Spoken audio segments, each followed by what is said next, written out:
xếp si hằng xin mai bư hi có cả mai là nắng nghe phát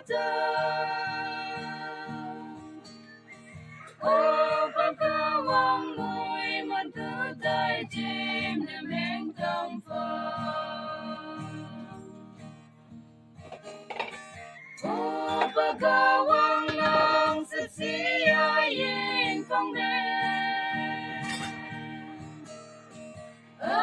chuyện ai用cả vòng như giờ đi về nắng xếp si ai yên cho kia hay ngon từ một trình để sẽ hằng xin mây bưu nọc bưu ngầu lòng phong phí mê ngài bưu cô nhạc cha chân chờ ông chỉ ý mẹ ngô phụ thơ man cô nhạc ca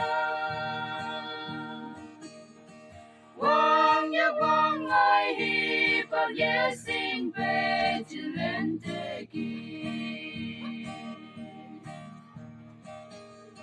ô bác ca quang nang xếp si ai yên phong mê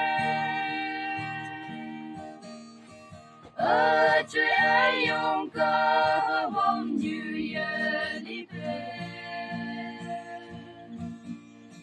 nắng xếp si ai yên cho kia hay ngon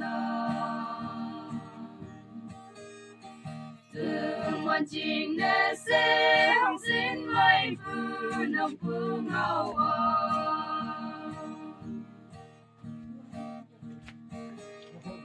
thế nhị bay bưu yên và mây lan ô và lan từ man sa phải dùng bưu ngầu cho nhịp trên cô nhạc như lần nào mẹ chạy nét tâm si ô bà cao vang nang xếp si ai yên không lên chơi ai用cả vòng như giờ đi về nang xếp si ai yên cho kia hay ngon